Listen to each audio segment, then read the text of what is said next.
Hello friends, this video will be on how to write an effective SOP। एक SOP को कैसे अच्छे से लिख सकते हैं कि जिसकी वजह से SOP लोग अच्छे से फॉलो कर पाएँ और SOP रिलेटेड डेविएशंस ना आए। मैं रिक्वेस्ट करूँगा कि आप ये पूरा वीडियो देखें जिससे कि पूरा मैसेज आप समझ पाए। दोस्तों क्या होता है कि कई बार से बहुत सारे हमारे जो डेविएशंस हैं, many of our deviations are related to the SOP not followed, SOP violation. What is the reason behind this? उसका कारण क्या है? SOP लोग फॉलो क्यों नहीं करते या क्यों नहीं कर पाते हैं? तो basis my experience I will be sharing some points, कुछ इंपॉर्टेंट पॉइंट्स मैं बताऊंगा कि जिसकी वजह से आप SOP इफेक्टिवली लिख सकते हैं कि जिससे SOP रिलेटेड डेविएशंस कम होंगे। तो सबसे पहला पॉइंट ये है कि आपका SOP एक सीक्वेंस में होना चाहिए, सीक्वेंस ऑफ एक्टिविटी पे होना चाहिए। नॉर्मली क्या होता है कि SOP में सबसे पहले प्रिकॉशंस या जनरल इंस्ट्रक्शंस रहते हैं और बहुत सारी चीज़ें जो इंपॉर्टेंट होती है वो जनरल इंस्ट्रक्शन में डाल देते हैं। वो मेन SOP में या जहाँ पे वो स्टेप आ रहा है SOP में वहाँ पे वो नहीं होती है। उसकी वजह से क्या होता है कि जनरल इंस्ट्रक्शन कोई जल्दी पढ़ता नहीं है SOP में। They will go to the procedure part और द स्टेप्स पार्ट्स, और वहाँ पे अगर वो इंस्ट्रक्शन नहीं है जनरल इंस्ट्रक्शन तो ऐसा होगा कि उसकी वजह से वो पार्ट वो मिस हो जाएगा, वो स्टेप या वो क्रिटिकल प्रिकॉशंस जहाँ पे सावधानी रखनी है वो स्टेप मिस हो जाएगा। तो आप जो भी आपका इम्पोर्टेंट कंटेंट है वो सारा का सारा जनरल इंस्ट्रक्शन में मत डालिए, जहाँ पे वो आ रहा है एज ए प्रोसीजर वहाँ पे डालिए। This is one. Second is जो आपका एक्टिविटीज़ है that should be in sequence. एक पूरा का पूरा आपको सीक्वेंस के हिसाब से ही SOP में लिखना है। तो जैसे वो काम होने वाला है उसी सीक्वेंस में you right the SOP। Right the SOP in the sequence of activity, don't write randomly. इधर उधर मत कीजिए, आप एक्टिविटी का सीक्वेंस चेंज मत करिए। फॉर एग्जांपल, अगर आपको मशीन चालू करना है तो your first step will be to power of the machine, switch on करिए, पावर स्विच ऑन करिए। देन आएगा आप MMI पे जाइए और आपको जो रेसिपी देखनी है वो रेसिपी सिलेक्ट कीजिए, बराबर।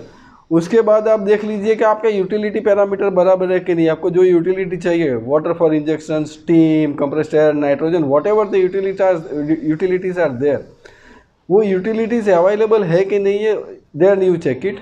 Then you go for your container loading. For example vial washing machine है तो you go for the container loading part. Then check करो कि वो बराबर से वो सेट हो गया कि नहीं। तो this are the actual sequence of the activity. Normally होता क्या है कि कंटेनर लोडिंग एश्योरेंस पहले आ जाएगा, पावर ऑन का एक्टिविटी बाद में होगा, रेसिपी सिलेक्शन जब ऐसा हो जाएगा कि मशीन स्टार्ट करो, बाद में ऐसा लिखा होगा कि रेसिपी सिलेक्ट करो। मशीन तो ऑलरेडी आपने स्टार्ट कर दिया, अब रेसिपी सिलेक्शन या रेसिपी एश्योरेंस करने का क्या मतलब बनता है।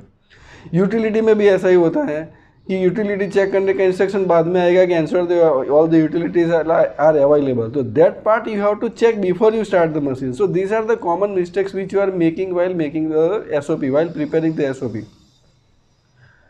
थर्ड इंपॉर्टेंट पॉइंट इज कि SOP जब भी आप बना रहे हो तो you involve the operator and the supervisor who are actively involved in doing that activity.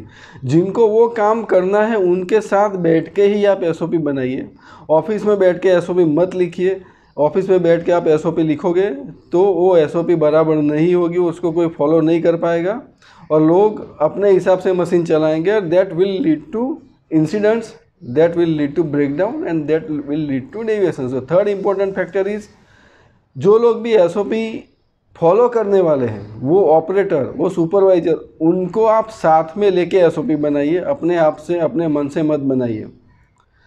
चौथा सबसे महत्वपूर्ण पार्ट ये है कि एक बार आपने SOP बनाई तो सीधा उसको फाइनल मत करिए। वो ड्राफ्ट SOP ले जाके आप मशीन पे जाइए या जहाँ पे मैन्युफैक्चरिंग होना है वहाँ पे जाइए या जहाँ पे वो टेस्टिंग प्रोसेस होना है वहाँ पे जाइए। उस ऑपरेटर और सुपरवाइज़र को साथ में रख के आप चेक कीजिए कि ये सीक्वेंस जो मैंने लिखा हुआ है उस सीक्वेंस से हम एक स्टेप बाय स्टेप आप वो चीज़ करना शुरू कीजिए और देखिए कि आपने जैसे SOP में लिखा है वैसा के वैसा अगर वो कर रहा है तो हो पाएगा, नहीं हो पाएगा, या वहाँ पे कुछ गैप्स है या कुछ अलग है। तो उससे क्या होगा कि आपकी SOP फाइनल होने से पहले आपका पूरा एक बोलेंगे कि ट्रायल रन या ड्राई रन हो जाएगा वो मशीन पे, और उसकी वजह से कुछ अगर गैप्स है तो गैप्स आपको मिल जाएंगे। वो गैप्स एसओपी में एड्रेस हो जाएंगे, तो उसकी वजह से वो ये होगा कि रूटीन में फिर लोगों को शॉर्टकट लेने की ज़रूरत नहीं पड़ेगी, रूटीन में लोगों को एसओपी बाईपास करने की ज़रूरत नहीं पड़ेगी। तो ये मैंने 4 पॉइंट्स बताए हैं, ये अभी पूरा का पूरा उसमें कवर नहीं हुआ है, मैं दूसरे वीडियोस भी बनाऊंगा।